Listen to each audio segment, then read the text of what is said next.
Oke, selanjutnya untuk literasi bahasa Indonesia hari ini kita akan membahas soal-soal simulasi SNBT 2023 dan 2024. Mbak mau tanya dulu sebelumnya sudah dapat soal ini belum ya? Di website sudah dapat belum?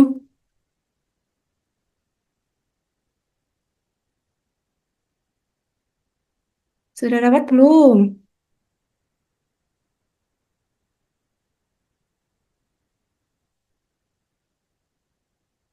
Oke, Mbak akan share screen dulu.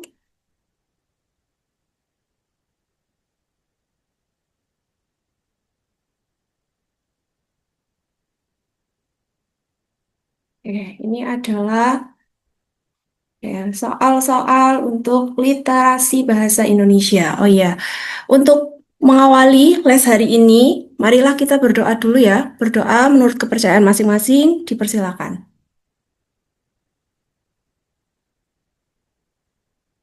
Berdoa selesai. Oke, langsung saja ya. Kita akan membahas beberapa soal dari simulasi SNBT 2023 dan 2024. Apakah sudah terlihat PowerPoint-nya?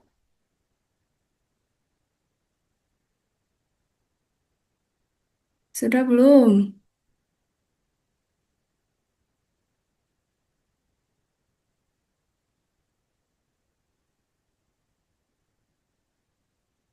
Share screen-nya sudah? Oke, baik. Kita mulai.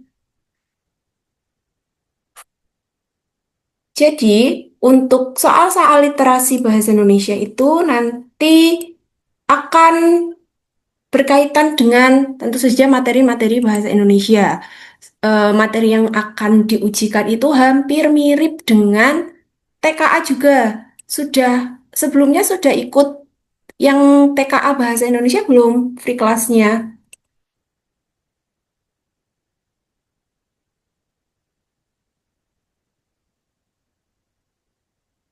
Sudah ya? Oke, nah soalnya itu akan mirip. Tapi untuk info lagi, soal bahasa Indonesia di TPS itu panjang-panjang paragrafnya. Jadi biasanya itu minimal 3 paragraf gitu. Kita langsung aja mulai dari nomor satu. Kayak untuk bahasa Indonesia jangan langsung salah fokus ke teksnya ya. Kita langsung ke soalnya. Kita baca dulu soalnya. Oke, nomor satu, soalnya adalah berikan tanda centang pada kolom benar dan salah untuk setiap pernyataan berikut sesuai dengan bacaan. Jadi, untuk soal nomor satu ini bukan memilih opsi, tapi kalian menentukan setiap opsi itu benar atau salah berdasarkan teksnya. Kita mulai dari opsi yang pertama. Kongsi dagang pemerintah Belanda menggunakan siasat divide et impera untuk menguasai wilayah Nusantara. Nah, benar atau salah berdasarkan dari teks tersebut. Nih, ini teksnya. Kita cari jawabannya dari paragraf pertama di sini. Divide et impera menjadi salah satu senjata kongsi dagang Belanda atau VOC untuk menguasai Nusantara. Berarti dari paragraf satu saja sudah diketahui jika pernyataan yang A ini adalah benar. Tuh. Terus selanjutnya yang di merah berarti jawabannya ya ini ya. Selanjutnya yang B, Kerajaan Mataram terbagi menjadi 4 wilayah yang terpisah-pisah karena adanya perluasan daerah kekuasaan. Kita lanjutkan, kita lihat lagi di teksnya. Kira-kira jawabannya apa? Coba. Kira-kira berdasarkan teks di sini, opsi yang B itu benar atau salah? Coba bisa dibaca dulu teksnya.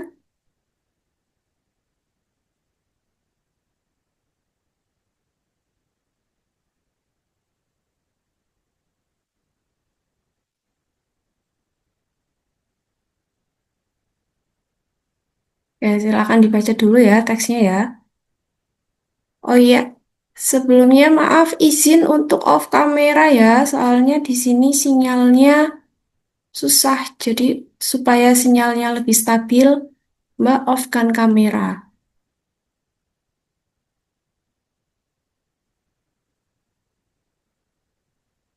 Oke, di sini terlihat kayak ada chat. Bentar ya. Karena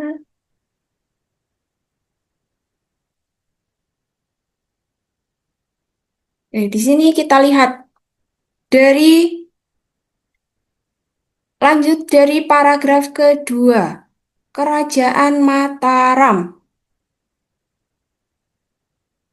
Oh, paragraf ke satu. Nih, misalnya dalam kasus Kerajaan Mataram, posisinya semakin melemah karena terbagi menjadi 4 wilayah terpisah. Nah, karena apa? Di sini penyebab dari Kerajaan Mataram itu terpisah itu karena adanya ini VOC, Divide et Impera itu. Jadi, jawaban yang B itu adalah salah. Karena di sini ya, Mbak tuliskan alasannya. Perluasan wilayah Mataram itu karena siasat divide et impera, bukan karena adanya perluasan daerah kekuasaan. Kita lanjut ke opsi yang C, yaitu sikap pro kontra terhadap sebuah kebijakan publik mempengaruhi semangat kebersamaan dalam menghadapi pandemi. Kita lihat di sini. Paragraf kedua itu menjelaskan tentang eh, kasus yang sama, yaitu pemecahan.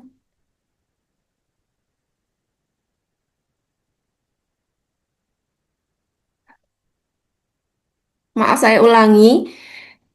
Dalam konteks lain, ini di paragraf 2, Davide et Impera juga berarti mencegah kelompok-kelompok kecil untuk bersatu menjadi sebuah kelompok besar yang lebih kuat. Nah, kondisi ini terasa sekali ketika kita didera pandemi COVID. Jadi, kasusnya sama ketika menghadapi pandemi COVID. Kita tak sadar bahwa pro kontra terhadap sebuah kebijakan publik nih justru memperoleh panggung. Berarti, apakah pro kontra berpengaruh terhadap sebuah kebijakan publik? Jawabannya adalah benar.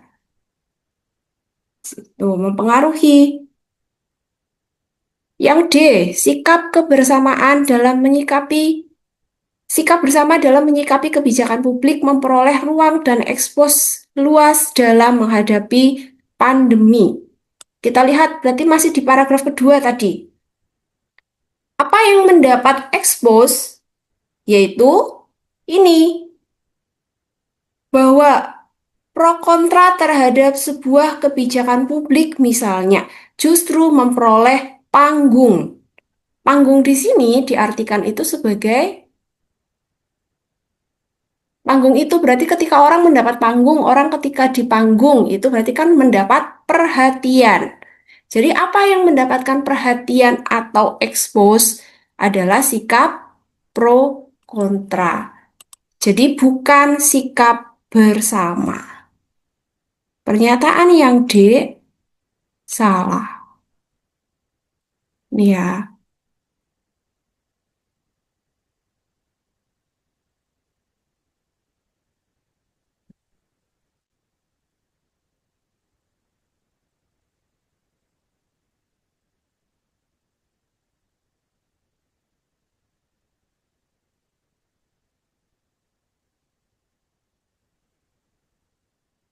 Oke, kita lanjutkan.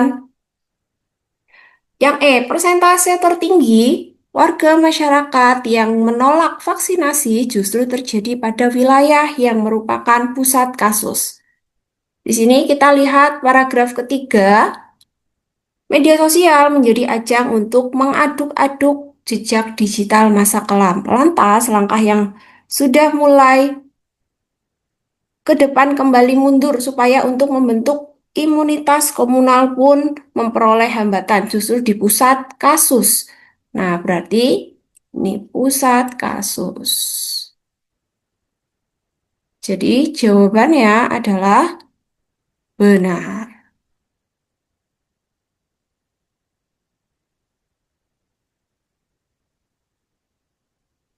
Pusat kasusnya adalah di Jakarta. Jadi nomor satu, jawabannya adalah benar, salah, dan benar. Oke, sampai di sini ada yang mau ditanyakan?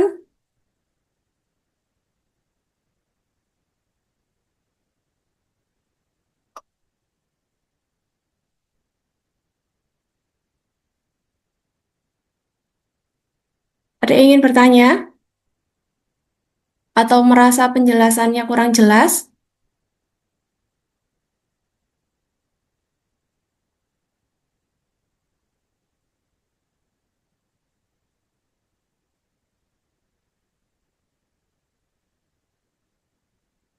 Kalau kurang jelas bisa bertanya langsung ya.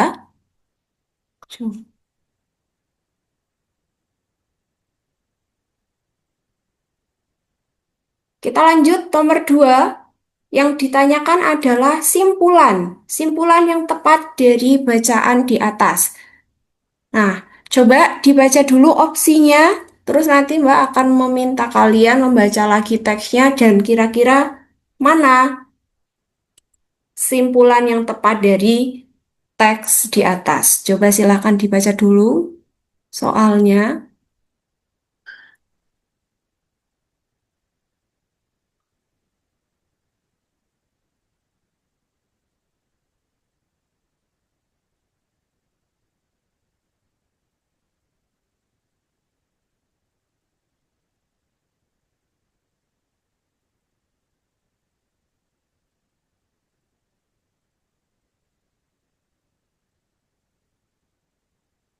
Sudah bisa langsung ke teksnya ya.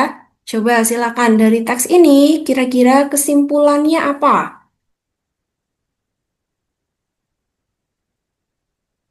Paragraf pertama itu menjelaskan tentang Divide et Impera yang menimbulkan perpecahan di wilayah Indonesia yaitu di Mataram tadi.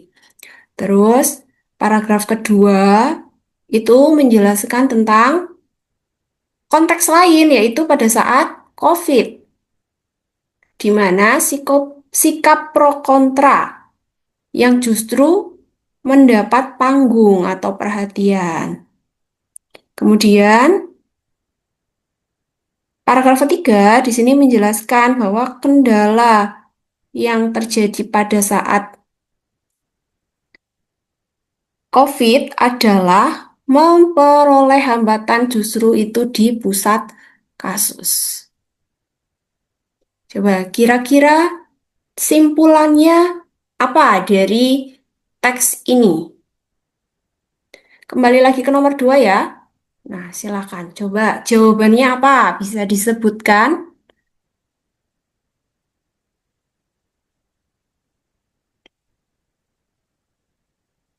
Kira-kira jawabannya apa?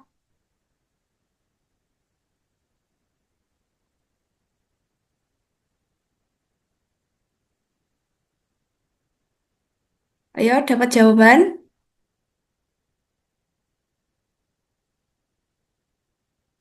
Bisa dijawab secara langsung ya.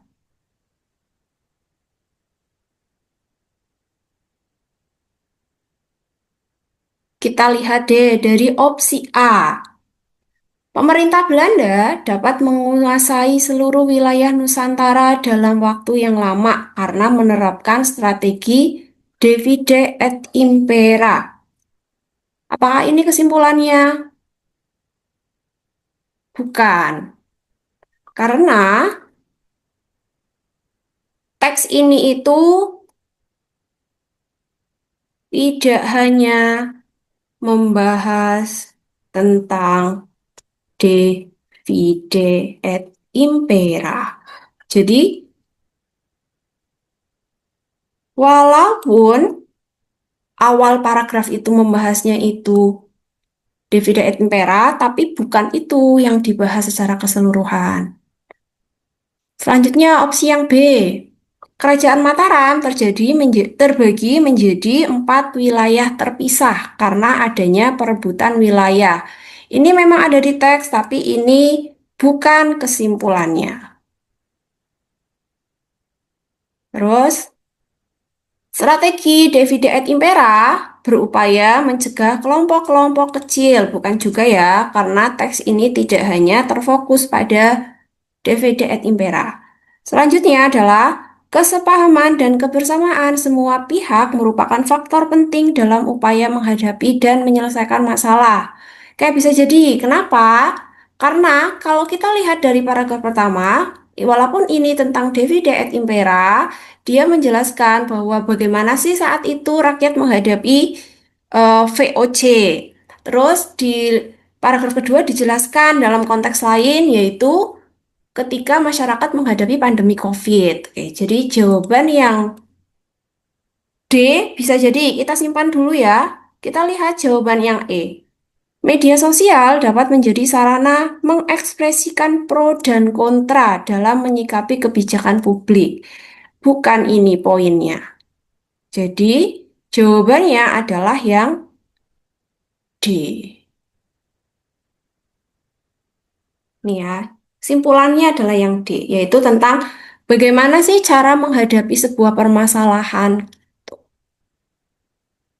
Kita lanjut nomor 3, ini teks baru.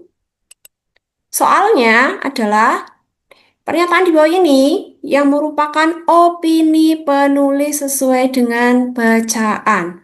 Opini itu adalah pendapat.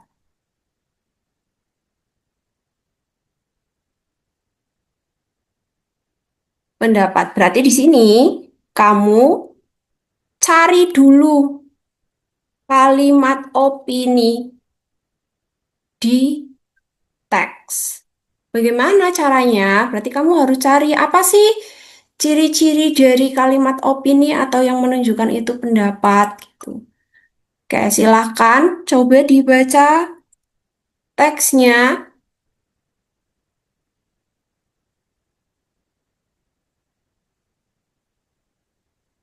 Oke, di teks ini adalah tentang mobil listrik, pengembangan mobil listrik. Oke, kita lihat ya. Apa sih kalimat atau kata-kata yang menunjukkan kalau itu opini atau pendapat? Misalkan ada kalimat menurut saya, sebaiknya, bila perlu, gitu. Nah, pada teks ini, kalimat opininya adalah ini, kebijakan ini perlu. Nah, perlu. Kata perlu di sini itu menunjukkan bahwa itu adalah pendapat disampaikan oleh seseorang. Kebijakan ini perlu didukung, berarti opininya adalah dukungan. Apa yang didukung? Yang didukung adalah kebijakan ini. Kebijakan apa yang sedang dibahas? Nih, kebijakan untuk mendukung adopsi massal kendaraan listrik. Itu. Berarti poinnya adalah di kebijakan ini. Kebijakannya adalah ini, mendukung adopsi massal kendaraan listrik. Jadi jawabannya adalah yang B, mendukung kebijakan pengembangan mobil listrik untuk mengurangi konsumsi minyak bumi. Tuh, kita lanjut.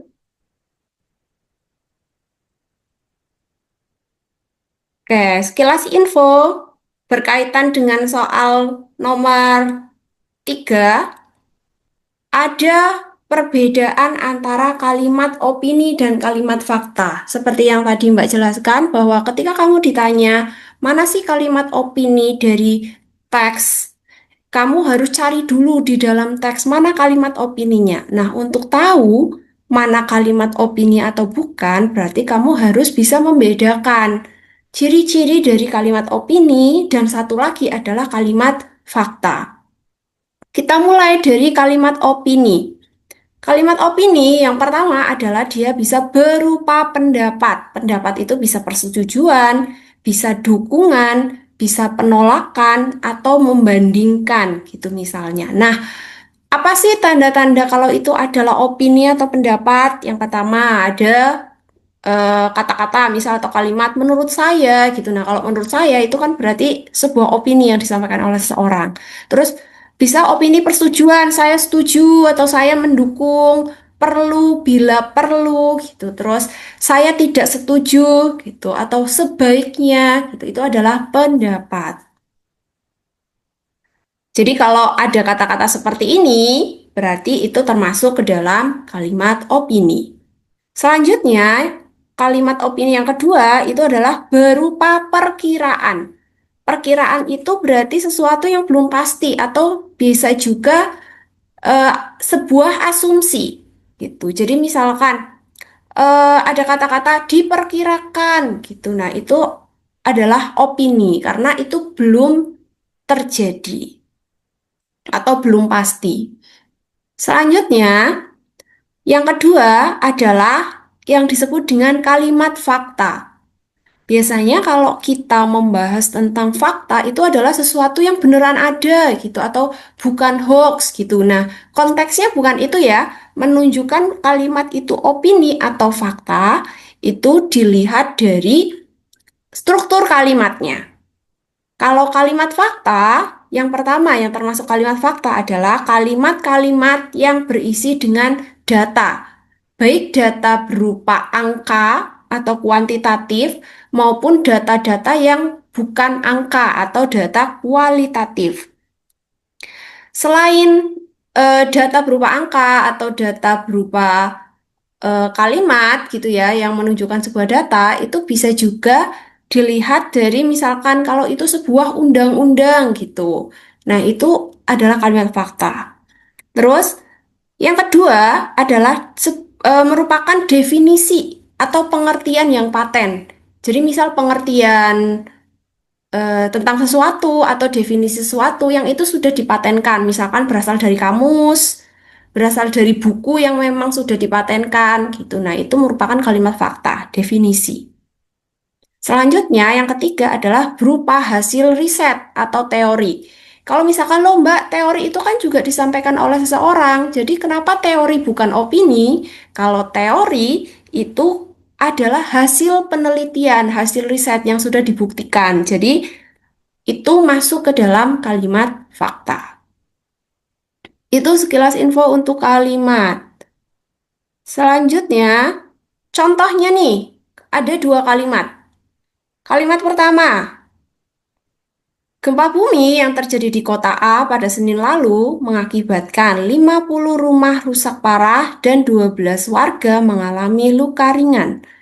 Sedangkan kalimat yang kedua, gempa bumi yang terjadi di kota A pada Senin lalu diperkirakan mengakibatkan kerusakan yang cukup parah pada daerah tersebut. Dua kalimat yang menerangkan hal yang sama, tetapi struktur kalimatnya berbeda. Kita lihat dari kalimat satu. Di sini ada data. Ada datanya. Berarti ini adalah kalimat fakta.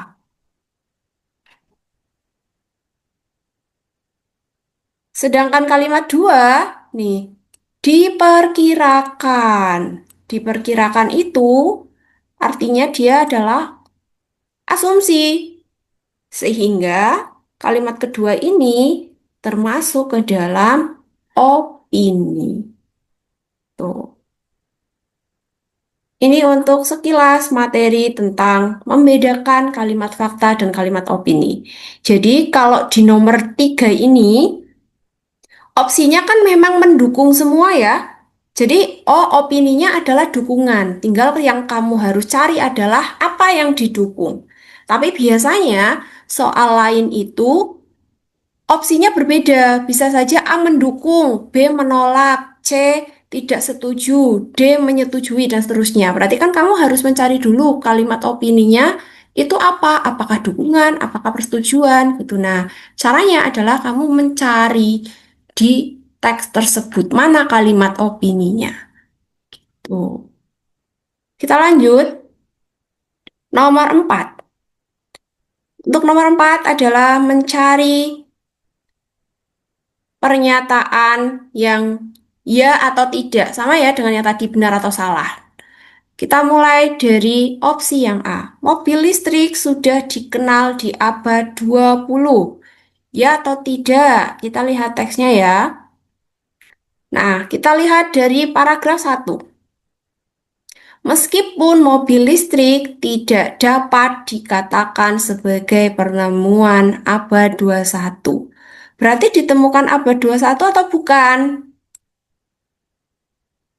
Jawabannya adalah bukan, karena tidak dapat dikatakan sebagai penemuan abad 21. Teknologi ini baru dipopulerkan. Nah, dipopulerkannya di abad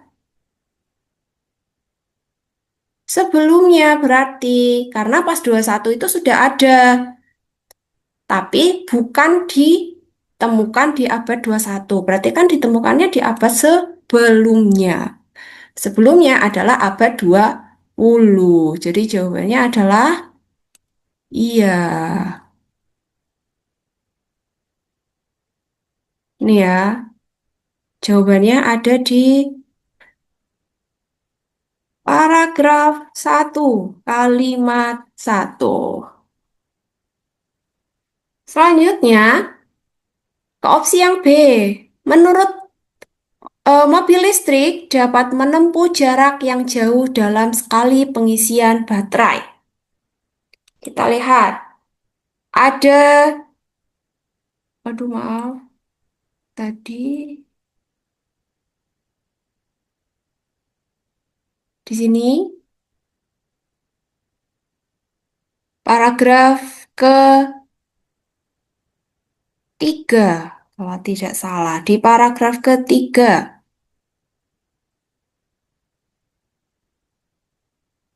tentang baterai di paragraf ketiga di sini. Nih, daya yang bisa disimpan baterai sampai saat ini masih terbatas, yang berakibat baterai seperti tidak berguna untuk berkendara jarak jauh. Nih, di paragraf ketiga. Berarti jawaban dari opsi B adalah tidak. Ada di paragraf ketiga.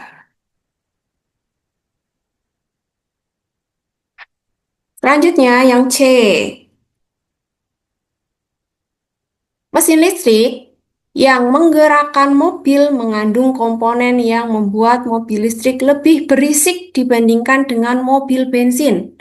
Apakah mobil listrik lebih berisik dibandingkan dengan mobil bensin? Kita lihat ada di paragraf ke-1. Dibandingkan dengan kendaraan bermesin pembakaran internal, mobil listrik lebih senyap. Jadi jawabannya adalah tidak.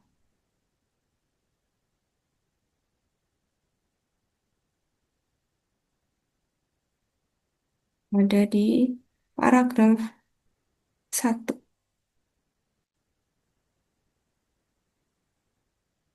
Opsi D, baterai yang digunakan mobil listrik berbeda dengan baterai yang digunakan oleh mobil bensin. Pembahasan baterai ada di paragraf ketiga. Nih, kendaraan listrik juga hadir dengan beberapa kekurangan. Salah satunya adalah bahwa stasiun pengisian daya tidak tersedia di semua area dan bahkan mungkin sulit ditemukan. Paket baterai di kendaraan listrik lebih mahal untuk diganti daripada kendaraan biasa. Nah, di sini berarti mobil listrik dan mobil bensin punya perbedaan, yaitu baterainya mobil listrik itu lebih mahal. Berbeda.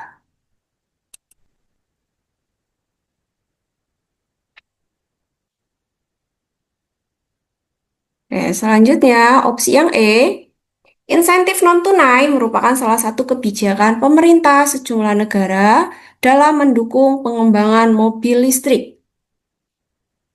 Pembahasan tentang insentif itu ada di paragraf terakhir. Nih, berbagai kebijakan telah diterapkan untuk memberikan insentif non-moneter. Non-moneter itu adalah sama dengan non-tunai. Jadi jawabannya adalah iya. Ini ya, kita beri paragraf 4. Mana non-tunai itu sama dengan non-moneter. Jadi untuk soal nomor 4, jawabannya adalah ya, tidak, tidak, iya, iya. Sampai nomor 4 ada yang mau ditanyakan?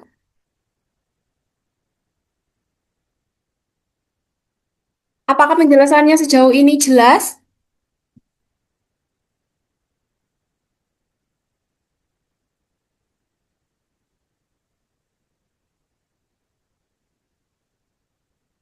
Bisa dilanjutkan ya ke nomor selanjutnya. Nomor 5.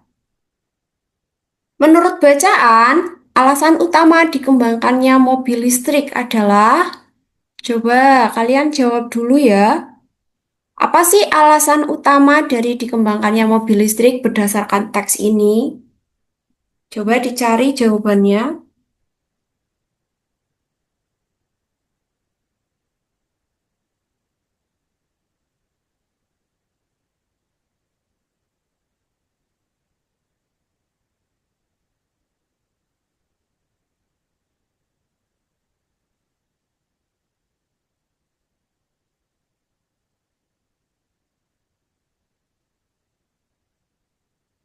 Kira-kira apa alasan utama dari dikembangkannya mobil listrik?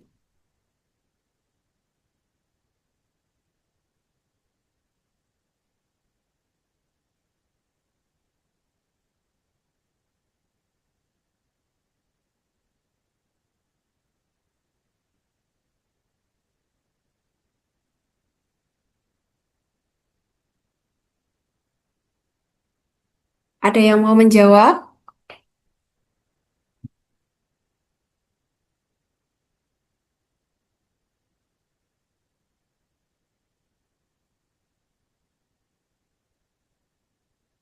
Menjawab langsung secara lisan sangat diperbolehkan ya, supaya kita ada interaksi.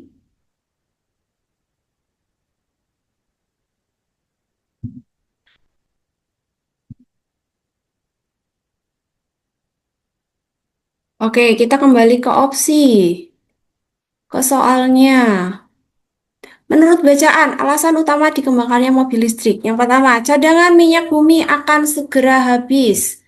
Atau kalau kita lihat di teksnya, paragraf terakhir menjelaskan nih, kebijakan ini perlu didukung mengingat kelebihan-kelebihan mobil listrik yang telah dikemukakan di atas dan bahan bakar fosil yang akan habis. Oke, bisa.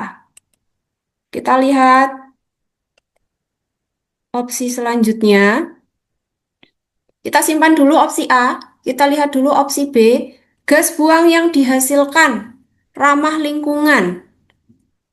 Apakah mobil listrik menghasilkan gas buang? Kita lihat di sini. Dibandingkan dengan kendaraan bermesin pembakaran internal, mobil listrik lebih senyap dan tidak memiliki emisi gas buang. Berarti opsi yang ini, yang B, itu salah. Karena mobil listrik tidak memiliki emisi gas buang. Selanjutnya yang ketiga, yang C, maaf. Rumah dapat dijadikan tempat pengisian baterai. Di sini di teks itu belum ya.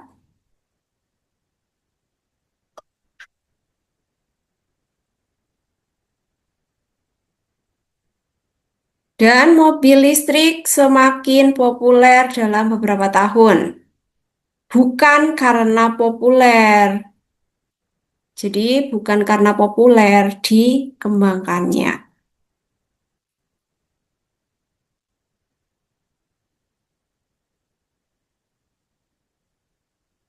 Terakhir yang E, baterai mobil biasa mengandung logam berbahaya yang menyebabkan polusi udara. Ini juga salah karena baterai itu tidak menimbulkan polusi udara. Jadi jawabannya adalah yang A. Oke, tadi ada yang belum. Oke, betul, Lea. Jawabannya adalah A. Untuk Manda, tidak. Kenapa nih? Ada yang mau ditanyakan?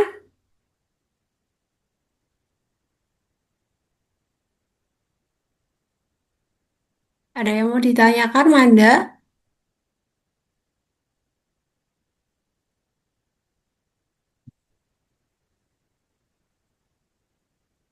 Kita lanjut ya. Oh, nih sebentar. Apakah ada chat? Oke, oke. Kurang fokus. Yuk, balik fokus lagi ya.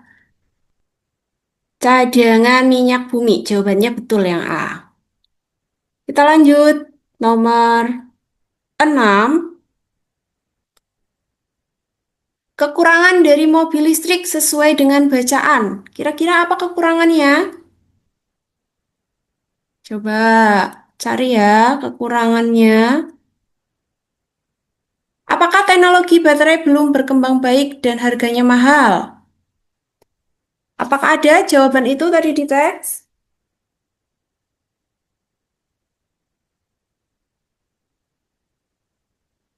Tadi ada ya di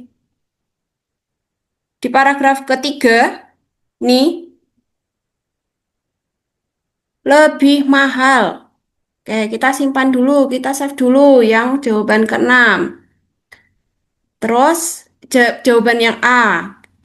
Terus yang B, stasiun pengisian baterai tidak bisa dibangun di sembarang tempat. Kita lihat di teks. Di sini yang terjadi adalah ini di paragraf ketiga juga nih, kendaraan listrik juga hadir dengan beberapa kekurangan. Salah satunya adalah bahwa stasiun pengisian daya tidak tersedia di semua area. Tidak tersedia di semua area, bukan tidak bisa dibangun di sembarang tempat. Salah. Terus yang C, daya baterai mobil listrik tidak sebesar daya baterai mobil biasa. Tentu jawabannya adalah salah, karena daya mobil listrik itu lebih besar, bukan tidak sebesar. Selanjutnya, yang D, menyebabkan perubahan iklim yang harus ditangani secara serius. Ini tidak, karena yang menyebabkan perubahan iklim kan gas buang. Nah, sedangkan mobil listrik kan tidak menimbulkan gas buang. Selanjutnya, yang E, waktu pengisian baterai sangat lama, seperti baterai untuk mobil biasa. Ini juga salah karena harusnya lebih lama. Tuh. Jadi jawabannya nomor 6 itu yang A.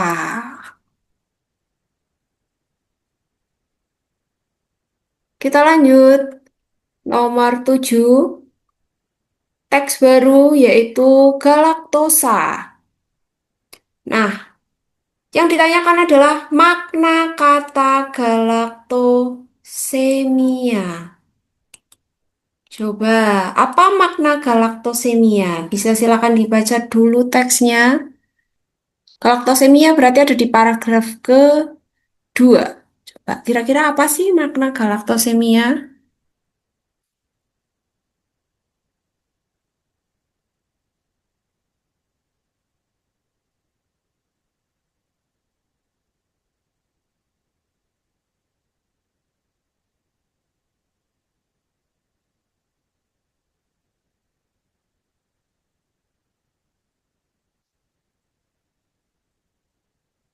Sudah dibaca paragraf kedua? Kita kembali ke nomor 7. Apa kira-kira jawabannya?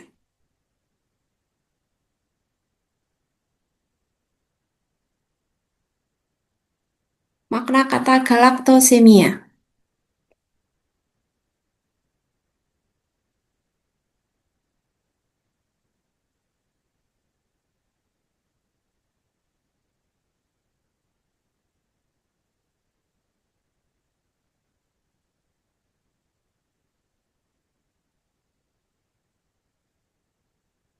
Ayo silakan jawabannya.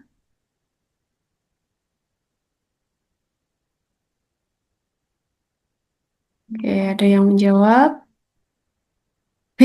Oke, kita cek ya. Rea jawabnya B. Kita cek. B itu adalah penyakit keturunan yang menyebabkan tubuh tidak dapat mencerna galaktosa. Oke, kita lihat di teksnya. Galaktosemia tergolong penyakit langka yang terjadi pada sekitar 1 dari 48.000 bayi. Galaktosemia disebabkan oleh perubahan atau mutasi gen dan seterusnya. Gen tersebut berfungsi untuk membentuk enzim galaktokinase. Oke, mutasi menyebabkan gen-gen memproduksi galaktosemia diturunkan. Oke, berarti keturunan orang tua kepada anak. Di sini gen-gen itu akibatnya nih tubuh tidak dapat mencerna galaktosa. Oke, jadi jawabannya betul yang B.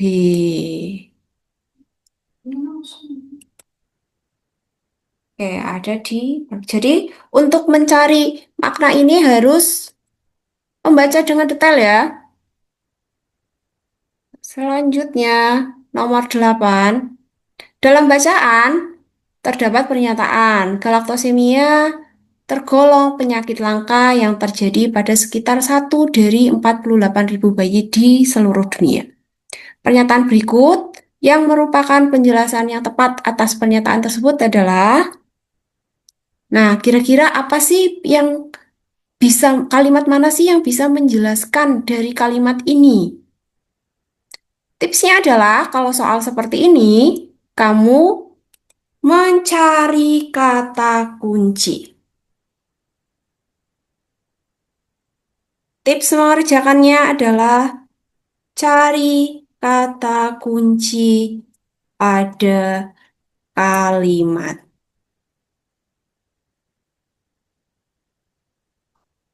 Nah, apa kata kuncinya di sini? Penyakit. Terus terjadi dari 1 dari 48.000 bayi gitu. Kira-kira kalimat mana di opsi A sampai E yang mendeskripsikan tentang kata kunci ini? Kira-kira jawabannya apa?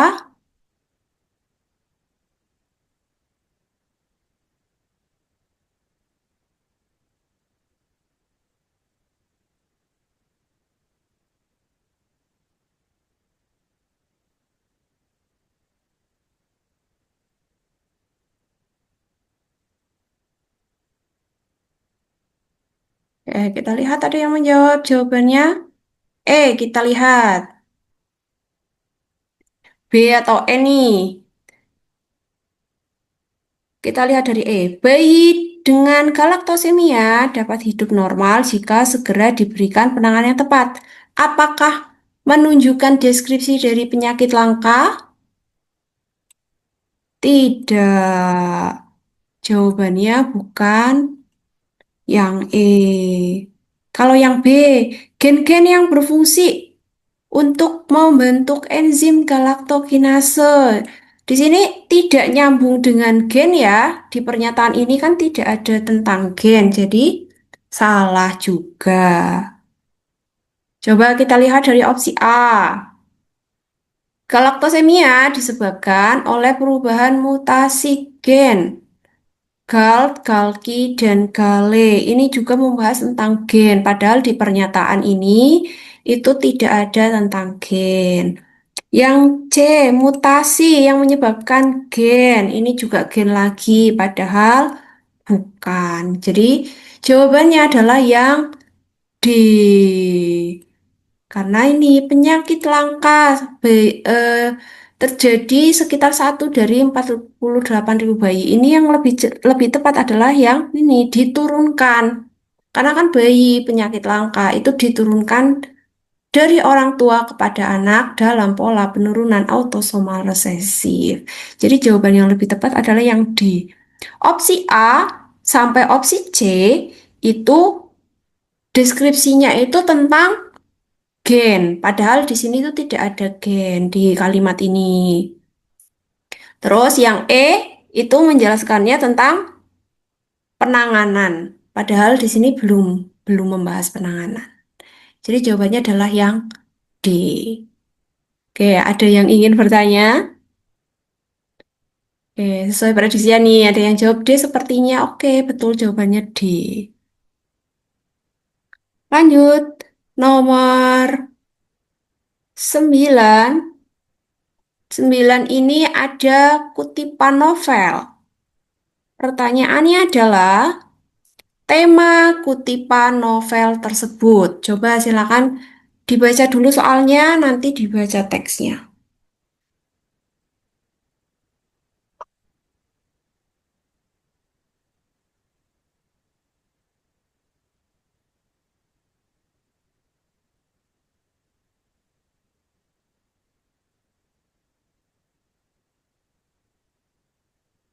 Setelah dibaca soalnya, coba ya dibaca teksnya, terus kalian tentukan apa temanya.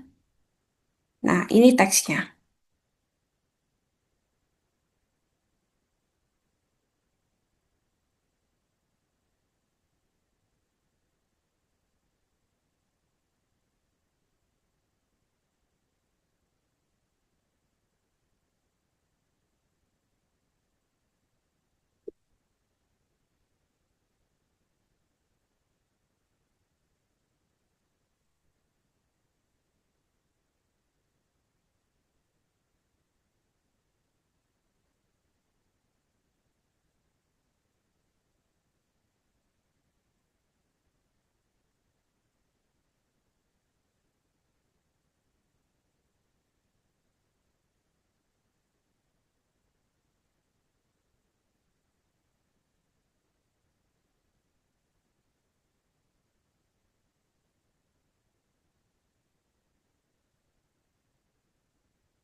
Kita lanjut ke soal.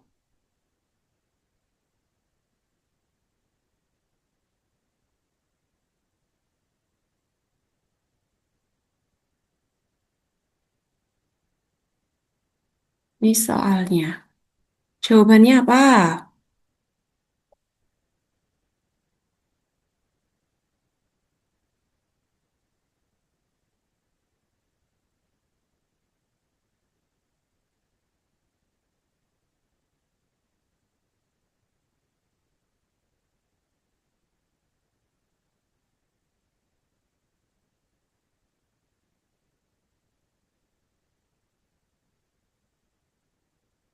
Ada yang sudah punya jawaban?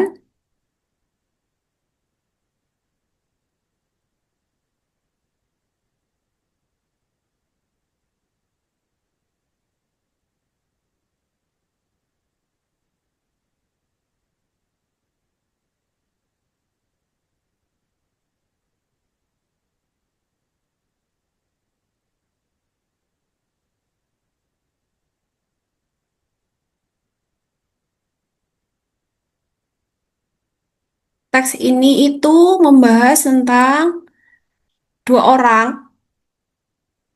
Dua orang ini sedang membicarakan tentang keputusan yang akan diambil, terus tentang nih bagaimana resiko yang harus ditanggung apa dalam keputusan yang diambil. Ini kan,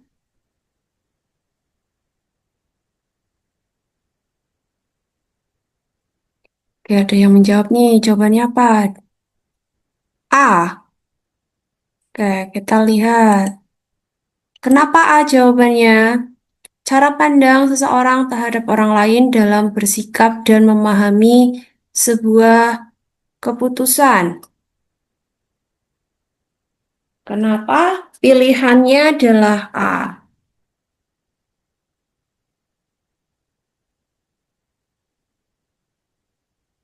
Apakah ini cara pandang seorang terhadap orang lain?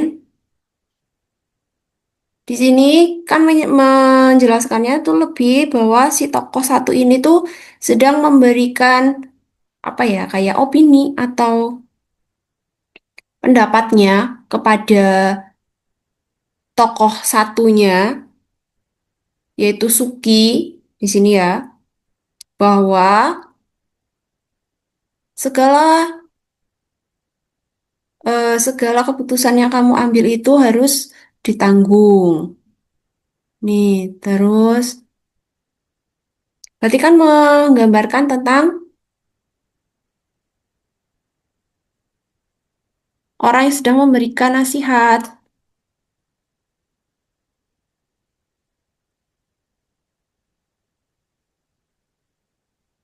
Kalau pergolakan batin, ini tokoh Suki ya. Jadi yang A itu salah, bukan cara pandang. Kalau pergolakan batin itu memang Suki itu sedang bingung, tapi bukan temanya. Temanya adalah di situ sedang membicarakan tentang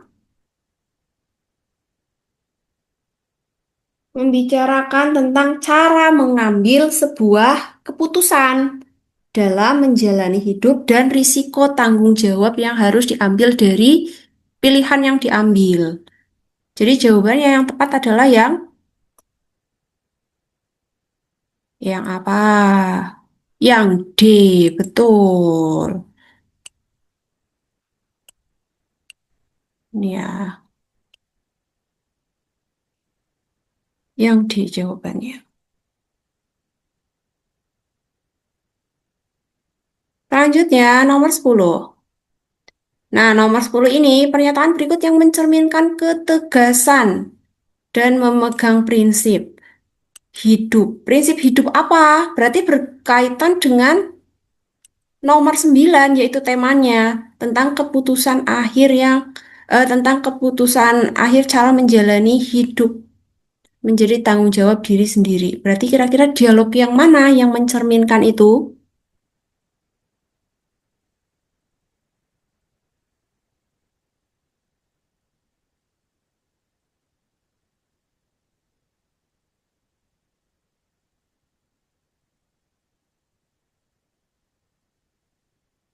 Kira-kira dialog yang mana?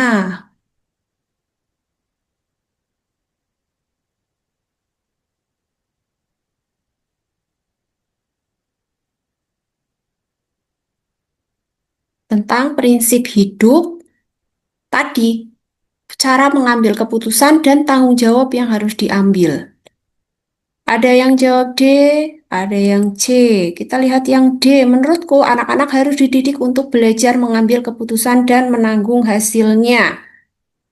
Kita lihat yang C, tapi kamu harus tahu kalau nggak ada orang lain yang bisa menanggung risiko dari perbuatan yang kamu pilih. Jadi yang mana yang lebih tepat?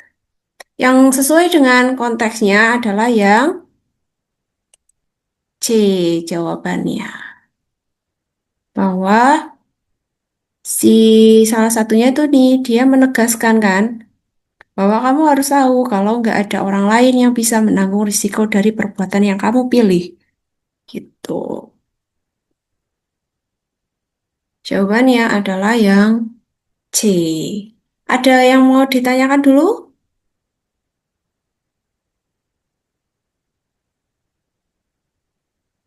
Lanjut ya. Untuk simulasi SNBT 2023 selesai 10 nomor. Oke, ada yang mau bertanya nih, kenapa bukan E? Aku mau untuk keputusan yang ini pikirkan diri sendiri. Ambil keputusan berdasarkan keinginanmu, bukan apa yang diminta anak itu. Nah, tadi poinnya, poin dalam tema kutipan novel ini kan tentang ini ya, sebentar, tentang keputusan akhir dalam menjalani hidup dan tanggungkan menjadi tanggung jawab. Berarti kan tanggung jawab yang harus diambil. Kalau opsi E itu di sini yang disebutkan itu hanya tentang bagaimana cara mengambil keputusan, tidak mencantumkan atau kurang mencantumkan tentang tanggung jawab. Jadi kurang lengkap. Yang lebih lengkap adalah yang C. Sini. Kalau nggak ada orang lain yang bisa menanggung risiko, berarti kan tadi ya tanggung jawab dan ini perbuatan yang atas kamu pilih, atas keputusan yang kamu ambil, gitu. Jawaban E kurang lengkap. Ada yang mau ditanyakan lagi?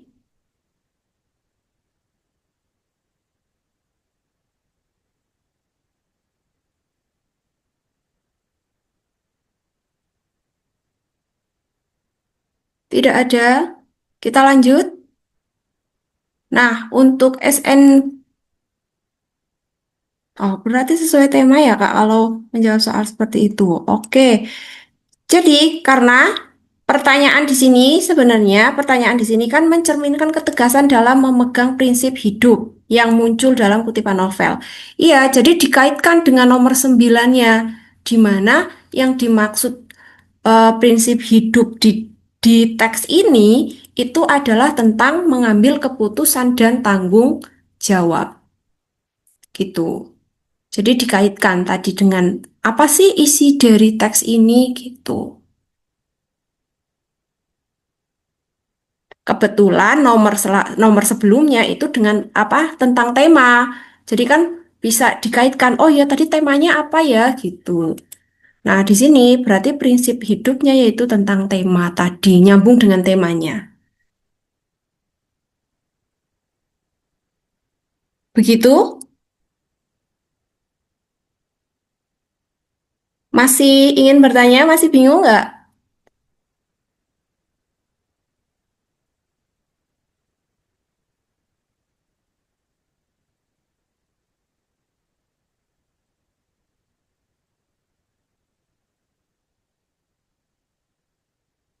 Oke, kita lanjut ya. Kita lanjut, berarti untuk soal simulasi SNBT 2023 selesai, kita ke simulasi SNBT 2024. Untuk simulasi SNBT 2024 ini ada 11 soal. Oke, nanti kita coba selesaikan sampai batas waktu Zoom-nya. Kita dapat berapa nomor nanti fleksibel ya.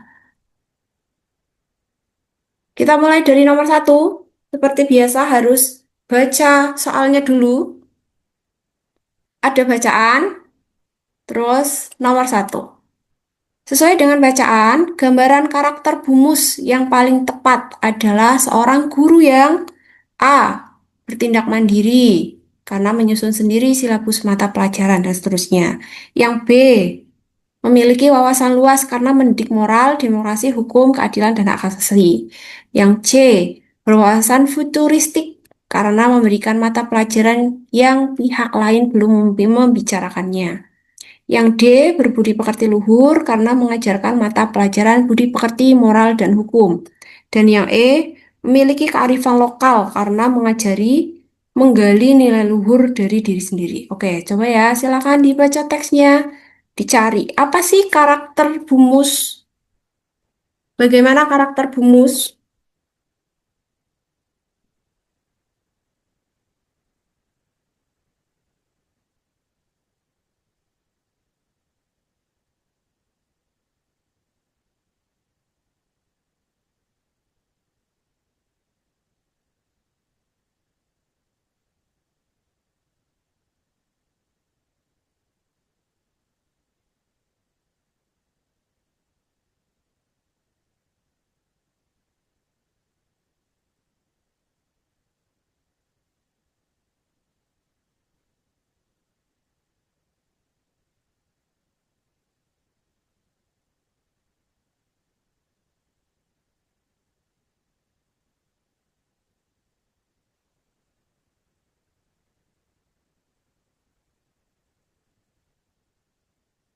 Sudah dapat jawaban?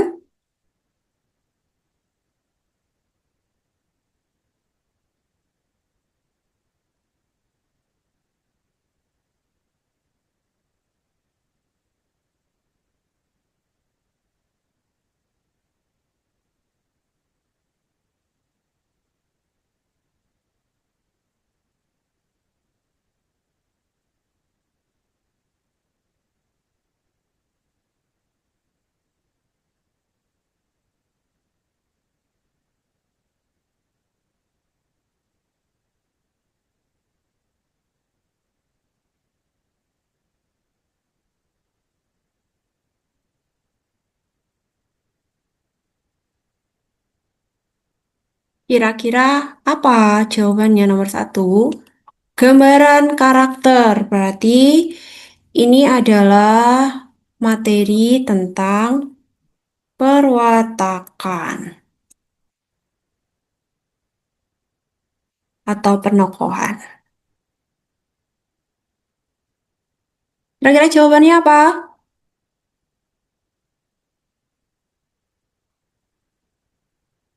Oke, ada yang jawab B. Manda jawab B. Kita lihat ya, yang B memiliki wawasan luas karena mendidik moral, demokrasi, hukum, keadilan, dan hak asasi. Oke, di situ digambarkan ya bahwa Bungus itu dia mendidik tentang moral, demokrasi, hukum gitu. Kita simpan dulu jawaban B, kita coba cek adakah jawaban lain. D. Nah, Rea jawab D. Berbudi pekerti luhur karena mengajarkan mata pelajaran budi pekerti, moral, dan hukum. Jawaban B dan D agak mirip ya, karena sama-sama belakangnya adalah Bumus itu mengajarkan tentang moral, tentang hukum, tentang keadilan, dan tentang hak asasi. Bedanya hanya di awalnya nih. Yang B, opsi B itu menjelaskan kalau berwawasan luas, kalau yang D berbudi pekerti luhur. Kira-kira yang mana yang lebih tepat? B atau D? Jawabannya adalah yang D. Kenapa bukan yang B? Karena kita lihat perbandingannya adalah berbudi pekerti dan memiliki wawasan luas. Mana yang menunjukkan kalau itu karakter? Wawasan luas atau budi pekerti luhur? Budi pekerti luhur ini kan itu ya menunjukkan kalau dia itu punya sifat atau karakter yang baik. Sehingga yang lebih menunjukkan karakter itu adalah pekerti luhur. Wawasan luas itu bukan karakter. Itu bukan karakter. Jadi jawabannya adalah yang D. Gitu ya, ada yang mau ditanyakan?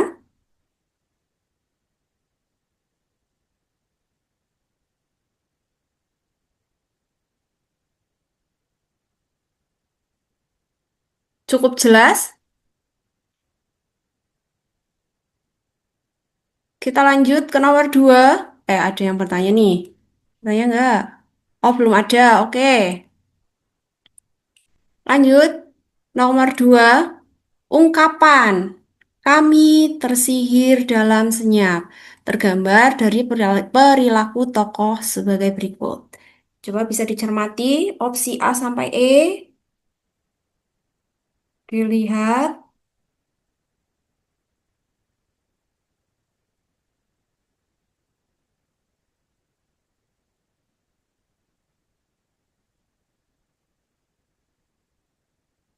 Kita lanjut ke teksnya dulu. Kita balik ke teksnya. Kami tersihir dalam senyap. Kalimat itu ada di paragraf terakhir. Nih, coba diperhatikan paragraf ketiga. Kami tersihir dalam senyap. Itu adalah sebuah ungkapan. Nah, di paragraf keempat, maaf, paragraf keempat, itu digambarkan perilaku-perilaku dari tokoh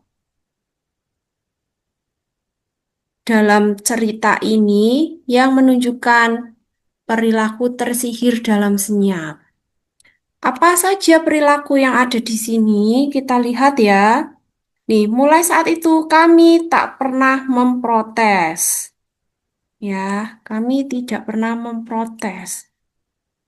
Ungkapan kami tersihir dalam senyap ini adalah senyap itu kan diartikan sebagai diam, tidak bersuara gitu ya. Nah, di sini perilakunya itu dicerminkan. Yang pertama, kami tidak pernah memprotes.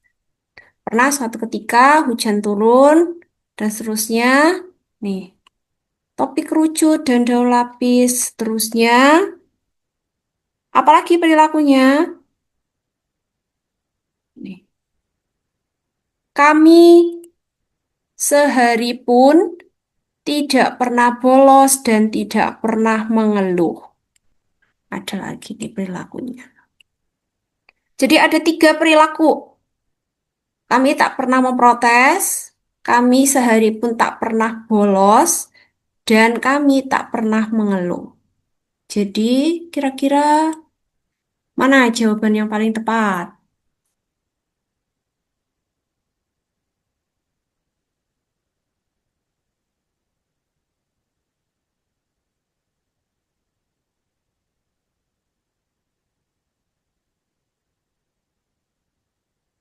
Ada yang jawab A. Rea jawab A. Kami tidak pernah mengeluh dan memprotes. Oke, kita save dulu. Tapi tadi ada tiga. Ada tiga. Tidak protes, tidak bolos, tidak ngeluh. Kira-kira ada jawaban yang lebih lengkap nggak?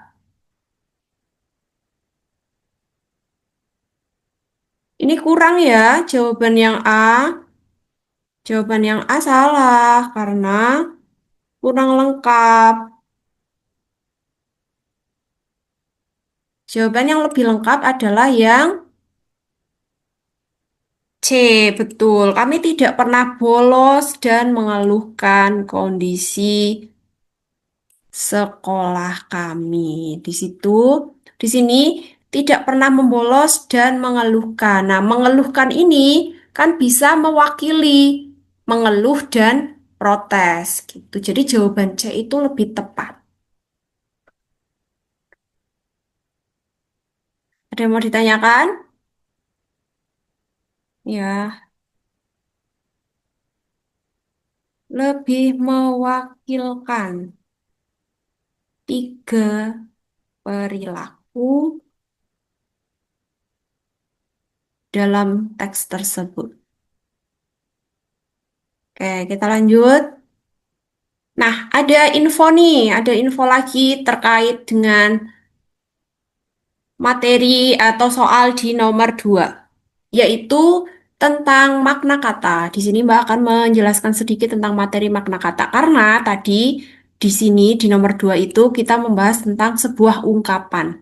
Ini adalah ungkapan, kami tersihir dalam senyap, di mana kami tersihir dalam senyap di dalam kutipan iya di dalam kutipan cerita ini itu bukan benar-benar memiliki arti tersihir, yang tersihir itu disihir gitu ya, terkena sihir gitu kan bukan kan.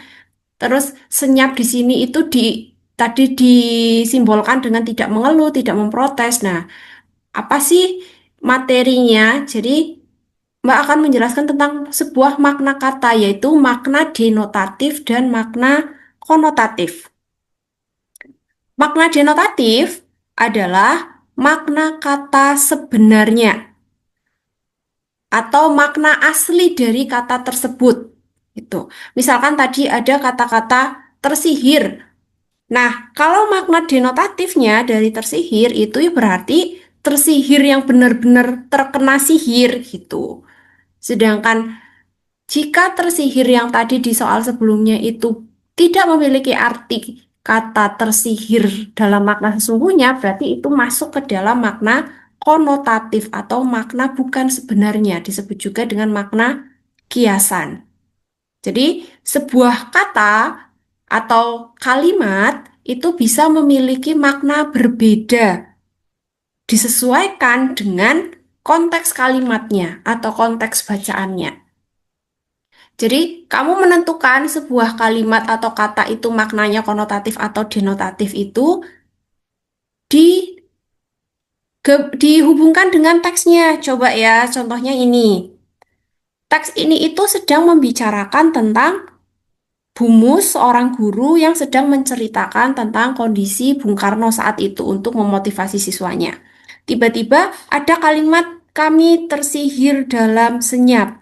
Apakah jika kata-kata tersihir di situ memiliki makna sebenarnya itu akan nyambung dengan konteks bacaan ini? Itu tentu saja tidak. Oh, berarti bisa disimpulkan. Berarti kata tersihir ini tuh mempunyai makna lain. Kita lanjutkan lagi.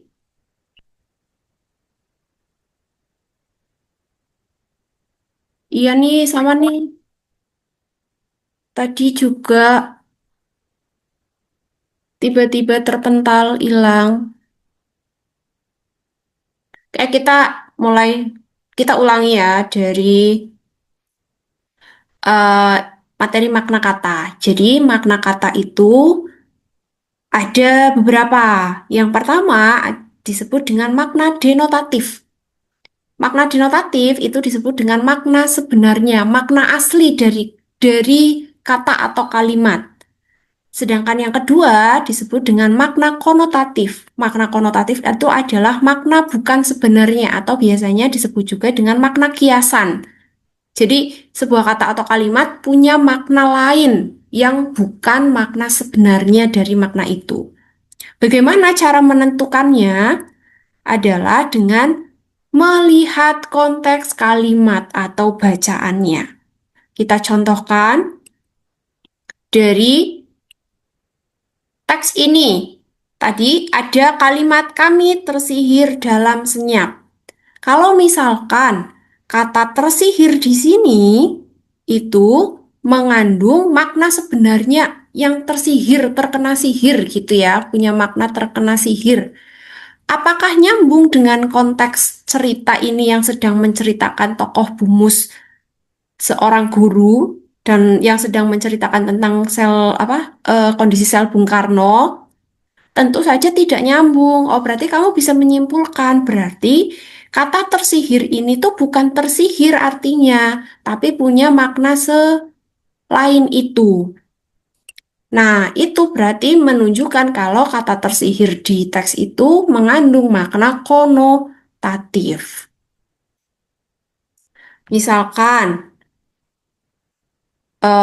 kita buat contoh ya.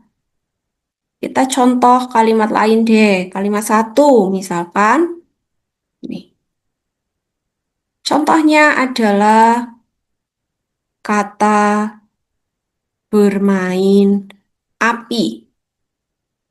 Kalimat pertama, meskipun sudah dilarang ibu,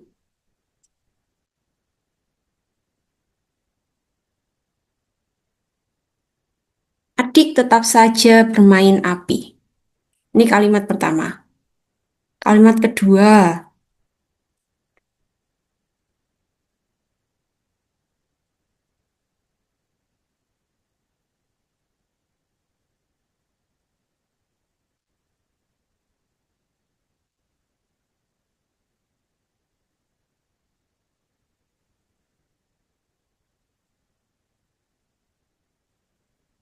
Ada dua kalimat.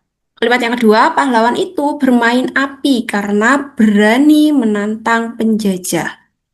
Misalkan kita lihat dari kalimat pertama, meskipun sudah dilarang ibu, adik tetap saja bermain api. Nah, kata bermain api di sini itu adalah benar-benar adik itu bermain api.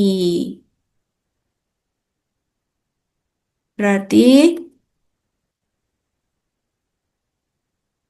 di sini itu menunjukkan kalau adik itu benar-benar bermain api. Ini adalah makna denotatif. Sedangkan kalimat kedua,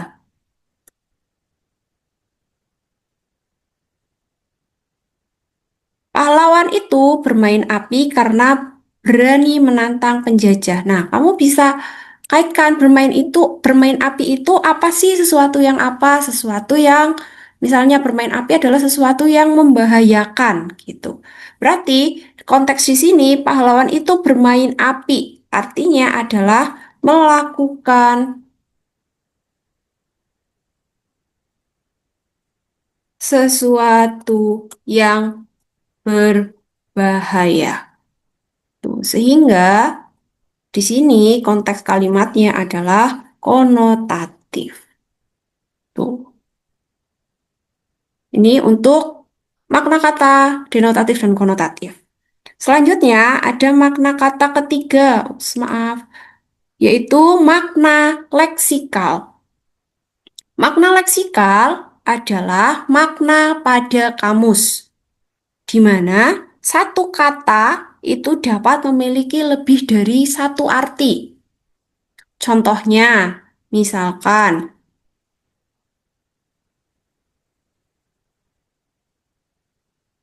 kata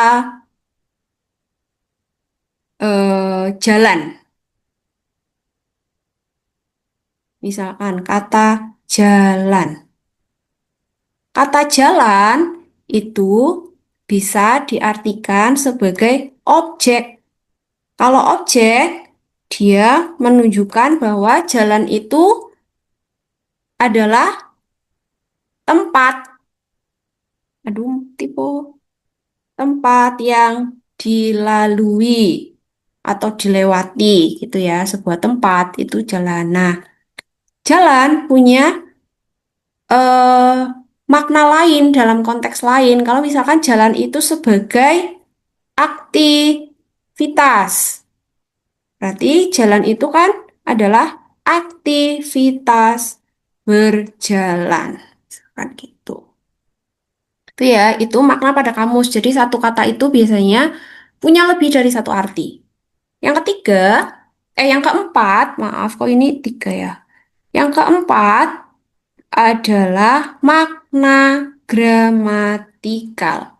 Makna gramatikal adalah makna kata setelah mengalami perubahan. Jadi, ketika sebuah kata mengalami perubahan susunan katanya, itu dapat mengubah arti dari kata tersebut. Misalkan yang pertama adalah ketika sebuah kata mengalami atau diberi imbuhan. Contohnya adalah kata kecil. Kecil itu kan berarti ukuran kecil ya, ukuran kecil. Nah, sedangkan kekecilan itu punya arti apa yo? Kekecilan itu artinya apa? Ada yang tahu apa arti kekecilan?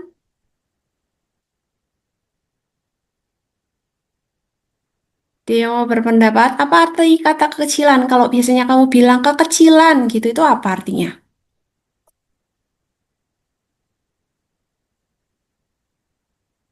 Biasanya ada yang suka bilang kekecilan nggak muat mbak gitu. Bukan itu ya, nggak muat itu adalah akibat dari kekecilan. Kekecilan itu adalah terlalu kecil. Itu. Jadi artinya berbeda. Selanjutnya, kalau sebuah kata itu mengalami pengulangan kata. Tadi Kalau jalan, ini ya, jalan itu bisa berupa objek, diartikan sebagai tempat atau aktivitas. Nah, kalau jalan-jalan artinya apa? Apakah jalan-jalan dengan jalan artinya sama? Sama enggak? Jalan-jalan sama apa enggak sama dengan jalan? Beda. Kalau jalan-jalan belum tentu jalan ya. Apa artinya jalan-jalan? Yo, kira-kira jalan-jalan itu apa? Yuk kita jalan-jalan gitu biasanya gitu kan? Apa sih artinya jalan-jalan?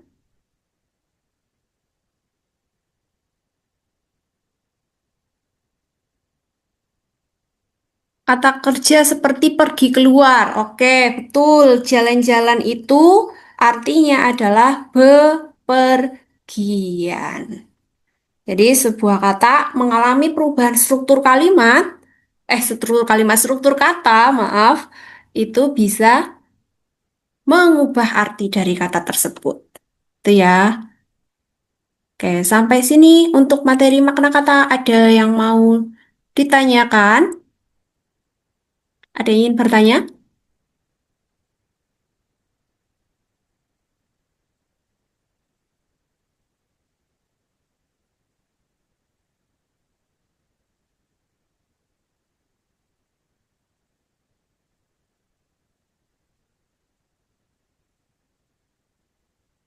Oke, belum ada. Kita next ya. Kita next nomor 3.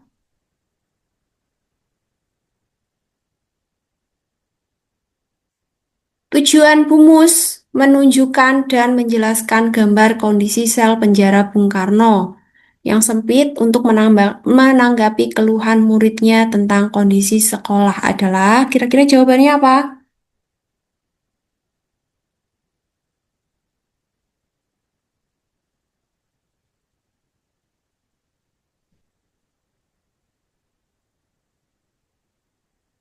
Ada yang punya jawaban? Apa sih tujuan Bumus menceritakan tentang keadaan sel Bung Karno?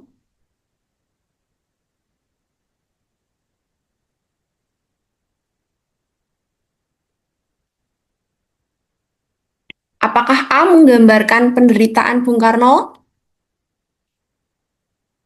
Ini bukan tujuan ya. Ini adalah aktivitasnya atau kegiatan yang dilakukan.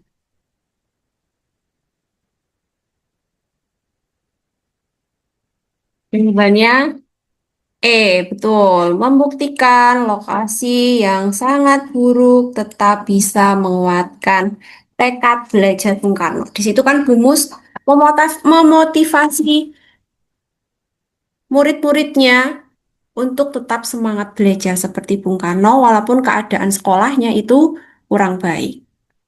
Lanjut, nomor 4.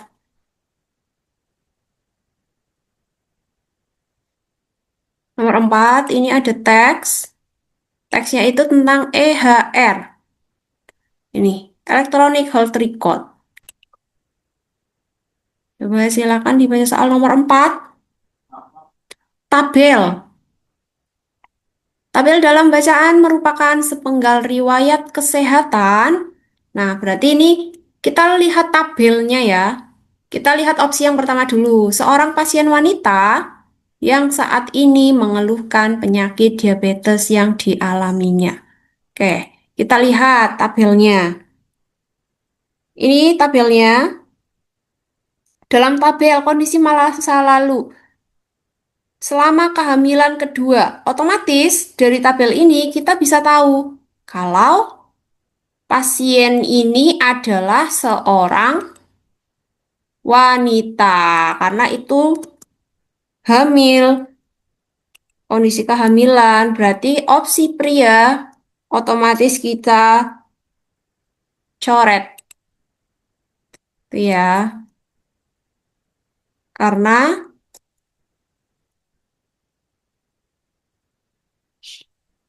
ada keterangan kehamilan. Ini juga sama. Kita lihat di sini, mengeluhkan penyakit diabetes yang dialaminya. Benar nggak? Di sini dijelaskan bahwa diabetes gestasional itu adalah kondisi masa lalu. Berarti jawaban yang A salah. Karena diabetes adalah kondisi masa lalu. Selanjutnya, yang C. Seorang pasien wanita yang berasal dari keluarga yang memiliki kesehatan prima. Kita lihat di sini, riwayat keluarga. Ibu menderita kanker payudara, ayah diabetes. Berarti riwayat kesehatan keluarganya itu tidak prima.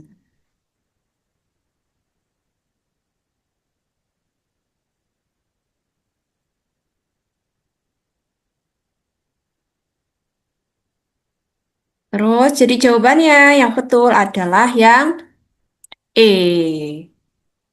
Seorang pasien wanita yang saat ini mengeluhkan penyakit selain diabetes. Oke, betul ya jawabannya E. Selanjutnya, nomor 5. Makna EHR dalam bacaan adalah, nah ini adalah materi mencari kalimat penjelas lagi. Kayak tadi yang soal-soal sebelumnya. Berarti harus tahu kata kunci.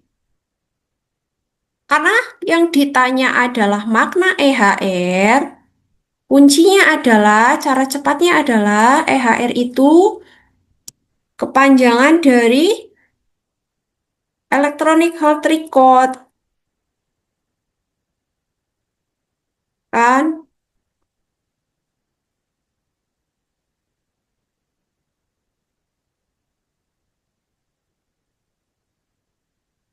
Berarti kamu cari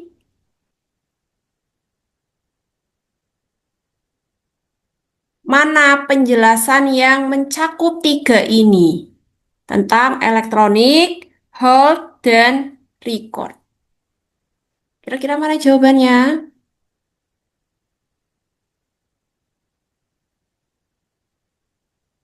Nanti harus cari jawaban yang ada elektroniknya, ada health-nya, ada recordnya. Jawabannya adalah A, betul. Di sini ya, ada elektronik, ada medis, health, dan ada record catatan. Betul. Paling lengkap adalah yang A. Lanjut, nomor 6. Berdasarkan bacaan, dapat disimpulkan bahwa EHR adalah, kira-kira jawabannya apa?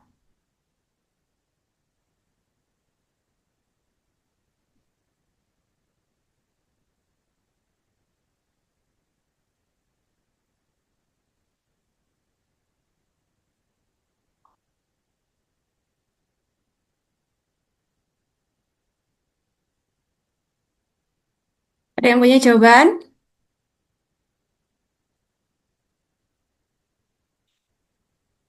EHR berarti dari teks itu jawabannya adalah sarana komunikasi antar profesional bidang kesehatan. Jawabannya yang ini. Kenapa yang B salah? Karena ada ini yang membuat salah. Sebagai sumber acuan pasien itu salah. Harusnya sebagai acuan tenaga medis. Terus yang C menjadi sarana komunikasi juga salah. Penyakit sejenis untuk saling membantu menghilangkan penyakit. Ya. Terus yang D merupakan sebuah aplikasi dalam bidang kesehatan yang memungkinkan seorang merawat kesehatan dirinya. Kesehatan dirinya kan tidak, yang merawat adalah tenaga medis. Terus menjadi sarana komunikasi antar dokter dan pasien sehingga seorang tidak perlu datang ke klinik itu salah. Catatan medis itu digunakan ketika orang datang ke klinik. Lanjut, nomor 7. Pernyataan yang tepat tentang kelemahan EHR. Kita lihat teksnya. Di sini lanjutannya ya, tentang kelemahannya ini nih. Suatu tantangan. Coba diperhatikan ya, di paragraf terakhir ini, kira-kira apa sih kelemahan dari EHR?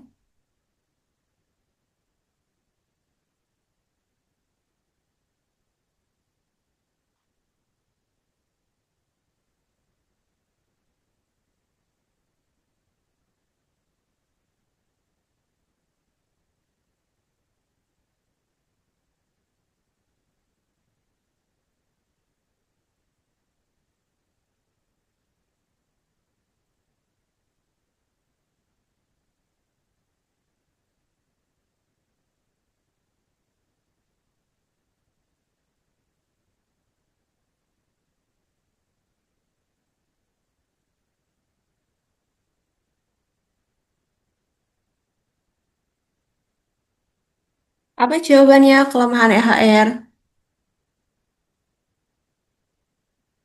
Di teks itu dijelaskannya bahwa EHR itu rawan terhadap pencurian data ya, dapat memunculkan masalah hukum seperti masalah privasi. Betul.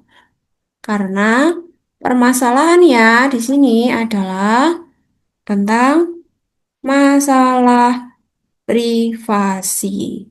Kenapa yang A salah? Nih, di sini soalnya nih risiko diakses oleh pihak lain. Sebenarnya ini betul, tapi ini salah dampaknya.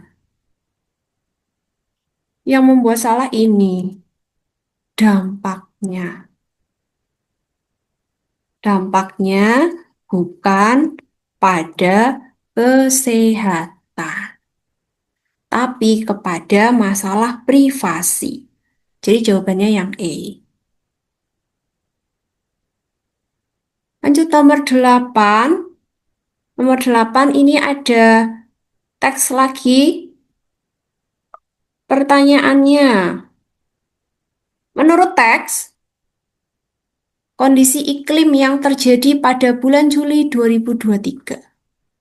Coba ya, silakan dicermati soalnya, nanti kita ke teksnya.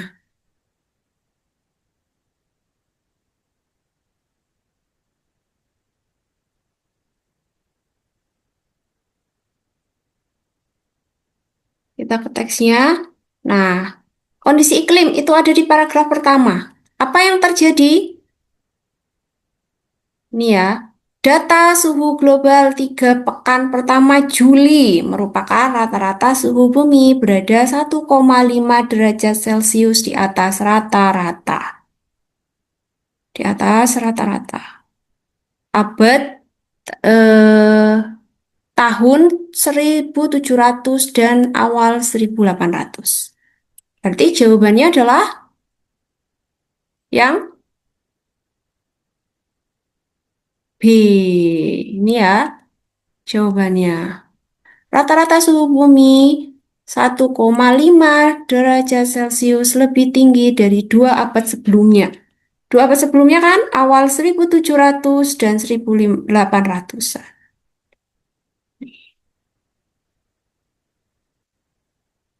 Oh. Lanjut nomor 9.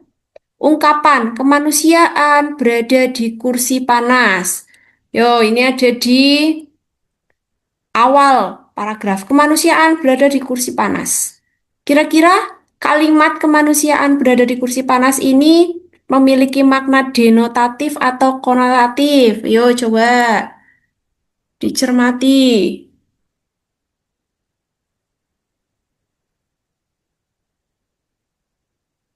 Denotatif atau konotatif? Konotatif betul karena yang sedang dibahas memang suhu panas, tapi nggak nyambung kalau ada kata-kata kursi panas gitu. Kira-kira apa sih makna kursi panas di sini? Kursi panas itu maknanya apa? Ayo, kursi panas itu maknanya apa? Ada yang tahu nggak?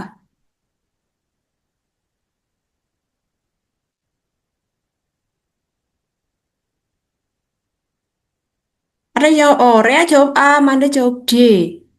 Kita lihat A dan D ya. Bulan Juli 2000 itu adalah bulan terpanas. Nah, yang pernah tercatat. Yang D, kondisi masa depan manusia berada dalam bahaya. Kira-kira yang mana? Nah, kalau begitu kita harus tahu dulu kursi panas itu adalah sebuah ungkapan yang punya arti. Apa sih arti kata dari kursi panas? Artinya adalah dalam keadaan darurat atau genting. Jadi, arti kata kemanusiaan berada dalam kursi panas ini yang lebih tepat adalah yang di kondisi masa depan manusia berada dalam bahaya. Itu ya mengartikannya ya. Jadi bukan karena kata kursi panas terus oh berkaitan kursi panas itu karena suhu panas gitu. Kan ternyata kursi panas di sini punya arti konotatif, artinya itu dalam keadaan darurat atau bahaya. Gitu. Ada yang mau ditanyakan?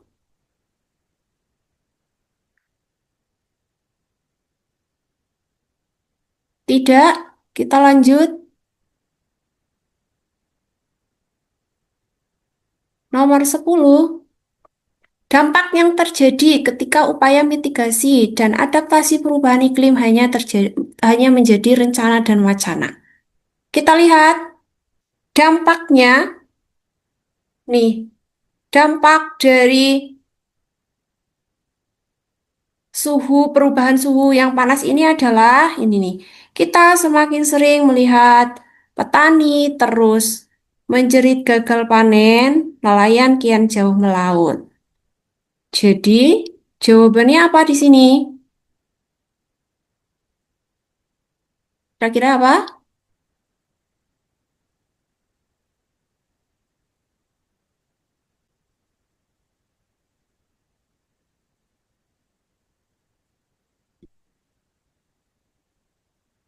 Ada yang punya jawaban? Kira-kira apa? Berarti kan dampaknya itu kepada pertanian dan tadi nelayan. Nelayan berarti perikanan. Jadi jawabannya adalah, oh, kita tulis di sini. Ada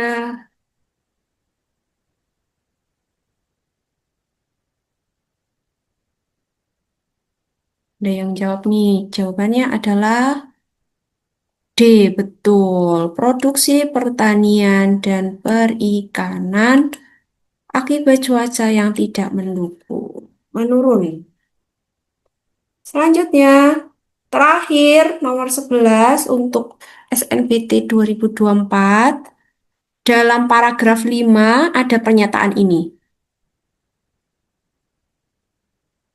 Amerika Serikat membentuk lembaga khusus untuk mengawasi pekerja bangunan dan buruh tani agar terlindung dari gelombang panas. Berdasarkan pernyataan tersebut, upaya yang dapat dilakukan pemerintah untuk melakukan adaptasi. Kira-kira upayanya apa yang bisa dilakukan? Berarti untuk siapa? Untuk petani ya di sini ya. Bagi kelompok petani. Kira-kira upaya apa nih yang bisa dilakukan bagi kelompok petani?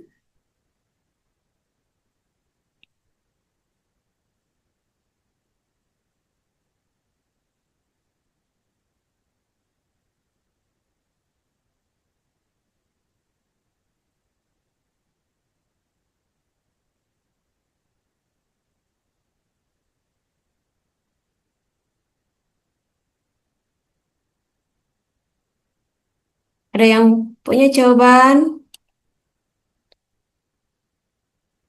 D.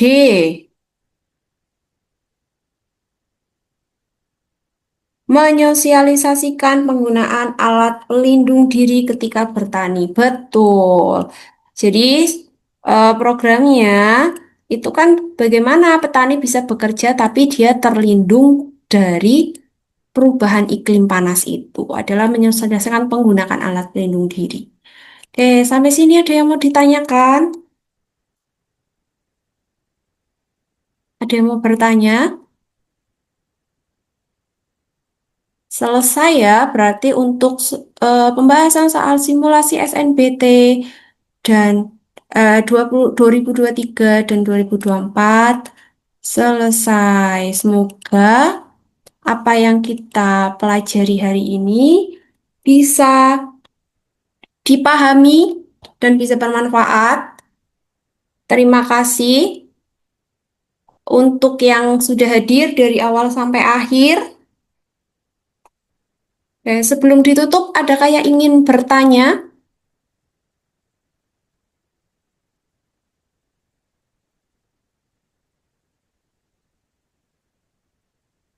Adakah yang ingin bertanya?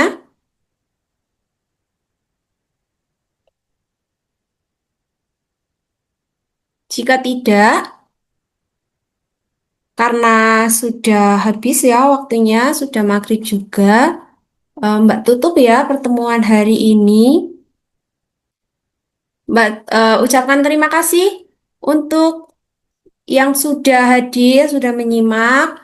Dan terima kasih sudah mengikuti kelas online, free class dari Bimbel Sigma. Semoga apa yang diberikan Bimbel Sigma bisa membantu kalian tetap semangat untuk menghadapi SNBT. Semoga apa yang kalian cita-citakan, apa yang kalian harapkan bisa terwujud diterima di kampus universitas negeri pilihan kalian. Oke, saya akhiri pertemuan hari ini. Assalamualaikum warahmatullahi wabarakatuh.